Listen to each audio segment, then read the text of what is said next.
marcação a mercado.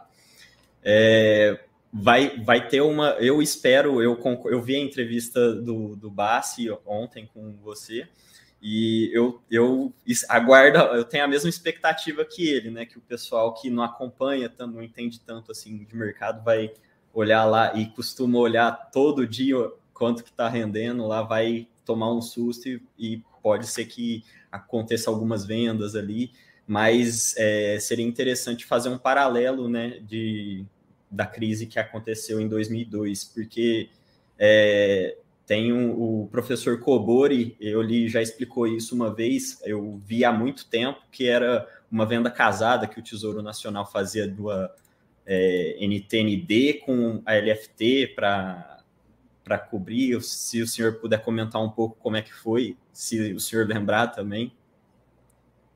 Lembro, já estava no mercado. Vou procurar um gráfico do Tesouro clássico para mostrar isso, para a gente deixar... Vai melhorar aqui o entendimento de todo mundo sobre a questão da marcação ao mercado. Mas, então, historicamente, o que aconteceu lá em 2002? Títulos de renda fixa não eram marcados ao mercado no Brasil, os fundos de investimento em renda fixa não precisavam marcar a mercado no Brasil. Então, isso que a gente está falando que vai acontecer, especificamente com debênture CRI e CRA, aconteceu com todo tipo de fundo de investimento de renda fixa. O investidor tinha lá, recebia cartinhas na época, né?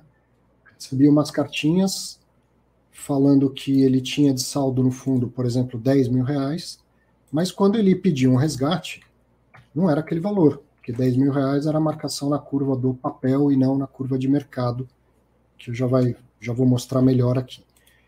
E aí, se eu não me lembro se foi Banco Central, se foi CVM, obrigou que todos os fundos fizessem a marcação ao mercado. Então, de repente, a partir de quando isso entrou em vigor, quem era cotista dos fundos recebeu uma cartinha e o valor era diferente. E aí muita gente assustou achando que tinha perdido dinheiro. Então era 10 mil no mês passado, agora é 8.500. E isso gerou um pânico mesmo e gerou uma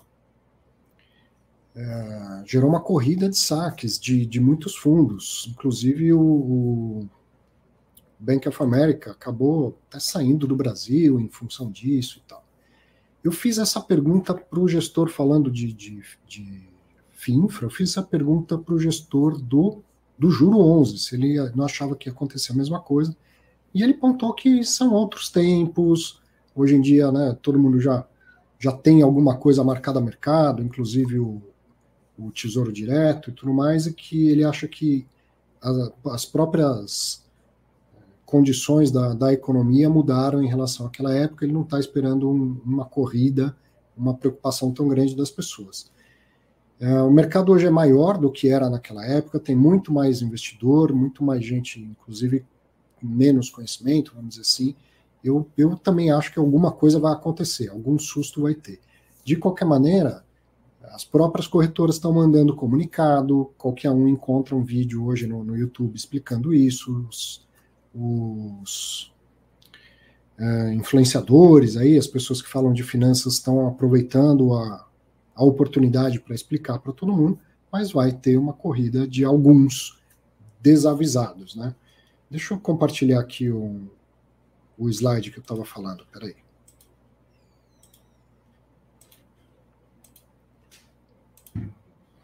Para quem não tinha entendido ainda a questão da marcação ao mercado, ó, esse gráfico é do Tesouro Nacional.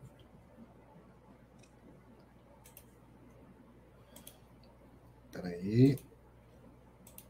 Agora dá para ver bem. Ele mostra muito bem o que é uma coisa e o que é outra. Isso é um título pré-fixado, uma LTN, um tesouro pré-fixado. A gente tem aqui uma linha azul que parece uma reta. Isso aqui é a curva do papel, ela é hipotética, como se nada tivesse mudado desde a época da compra do investimento até o dia do vencimento. Esse título, por natureza, ele vale R$1.000 no dia do vencimento. Então, quem compra paga menos do que R$1.000. Então, nesse exemplo, alguém comprou aqui por uns 795, alguma coisa assim. Se nada mudasse, esse título ia só valorizando um pouquinho todo dia. a mesma cara daquele gráfico de pós-fixado que a gente viu do site do Tesouro. Por quê? Porque esse preço aqui é R$1.000 no dia do vencimento, dividido pela taxa de juros, né, a rentabilidade que o investidor deseja, elevado ao prazo que falta em dias úteis para o dia do vencimento. Como todo dia tem um dia útil a menos, então, mesmo que não mudasse a taxa de juros, a rentabilidade, todo dia o denominador diminui um pouquinho, né, porque antes era, sei lá, 132 dias úteis, depois é 131, 130.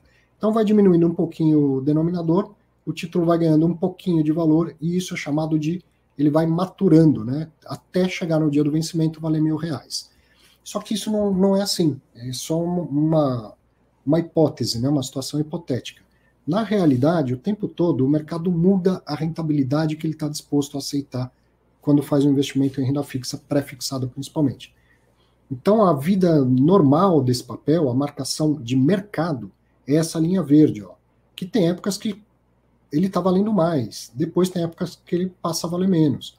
Então, digamos que aqui o investidor comprou, ele queria ter uma rentabilidade de 13% ao ano. Passado um tempo, o mercado ficou menos pessimista e tal, e aceitava 11% ao ano.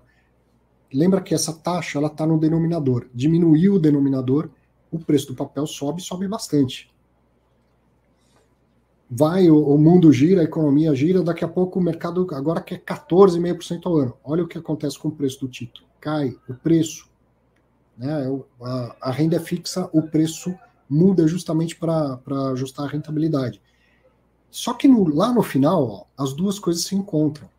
No final, o título vale os R$1.000 e por isso que a renda é fixa. Você compra hoje, já sabe o máximo que você tem a receber.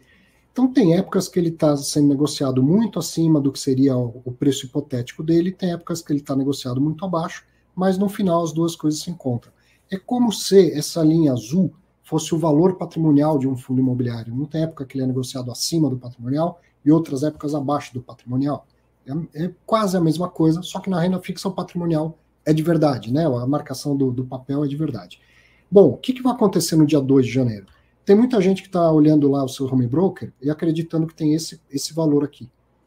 No dia 2 de janeiro vai descobrir que tem esse aqui. Porque o juro subiu bastante de uns tempos para cá e a maioria das pessoas vai perceber que, de fato, o título está valendo menos hoje do que se a rentabilidade não tivesse sido alterada ao longo do caminho. Mas o que acontece? Acontece nada. Se você levar até o dia do vencimento, você vai ter, como eu disse, não perde e ainda ganha tudo que esperava ganhar. Então, vai ter gente que vai assustar com isso, vai pedir para resgatar? Com certeza vai. As mesas provavelmente já devem estar orientadas a evitar isso, né? Evitar que alguém faça uma venda dessa desnecessariamente, que realize um prejuízo desnecessário, mas lógico que vai ter gente que vai falar, não, perdi a confiança em vocês, tal. Era uma prática de mercado, todo mundo fazia, não dá para dizer que ninguém está errado em fazer isso. Mas só vendo, né, Afonso, eu acho que o impacto não deve ser tão grande como o de 2002. Era um outro mundo, outro mercado, e isso estava acontecendo dentro de fundos, né? Imagina, a indústria de fundos sempre muito grande no Brasil. Agora não, os fundos já são marcados ao mercado, isso não é surpresa para ninguém. É só as poucas pessoas, não sei dizer quantas, que diretamente compraram debêntures CRI e CRA. Então, espero que o impacto não seja tão grande e que não vá ter uma crise em relação a isso. Vai afetar aquelas pessoas que ainda não se informaram e que assustarem com isso. Mas eu não acho que vai ter um grande problema no mercado. E a gente também tem um mercado muito maior dos institucionais hoje em dia. Se muita gente quiser vender e começar a fazer bobagem com preço, os fundos vão sair comprando a rodo. Quer vender título bom a preço barato, vai ter um monte de gestor de fundo para comprar esses títulos e segurar um pouco os preços, né? Tá certo, então. Obrigado. De futebol. Modelos de precificação de cotas de ativos, como o modelo de Gordon, por exemplo, teriam algum valor para uso na tomada de decisão de compra de fundo imobiliário? Cara, o modelo de Gordon ele é muito simples, muito simples. Você não precisa de nada tão rebuscado para investir em fundo imobiliário, como eu sempre falo, mas as decisões também muito simplistas são perigosas. Assim como eu sempre falo de preço sobre valor patrimonial e falo, é simplista, não é para tomar a decisão, mas é só algo que vai te ajudar, né, a ver um pedacinho do que você tem para avaliar. Qual que é o problema do modelo de Gordon? Ele considera que o rendimento hoje ele é perene, e não é. Ele vai ser maior ou vai ser menor, tá? Então, esse é a grande simplificação do modelo de Gordon, que pode te levar a um erro crasso. É uma maneira um pouco mais rebuscada de decidir por yield. Ponto. Acho que é uma boa forma de definir o modelo de Gordon.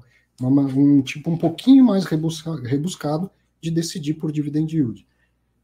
Você tem que olhar lá, então, eu vou entender, você já tem experiência no mercado, você selecionou os fundos por motivos qualitativos e depois vai usar o modelo de Gordon. Tá bom, já melhorou bastante. Ainda assim, você fez uma análise se, na sua opinião, aquele dividendo de hoje ele é sustentável, ou se ele tende a subir, ou se ele tende a cair? Se você acha que ele tende a cair, o modelo de Gordon não vai servir, a menos que você faça algum ajuste ali. Então, estamos complicando mais o modelo de Gordon. Sim, porque ele é simplista demais para que a gente tome decisão só com ele. Tá? Minha opinião. Se fosse assim, ninguém fazia, né, desconto de fluxo de caixa, projeção 10 anos, bastaria usar o modelo de Gordon. Mas a vida não é linear e o modelo de Gordon acredita, né, tem na sua essência a linearidade dos dividendos, o que não vai acontecer. Bom, agora sim, me vou. Obrigado, até semana que vem.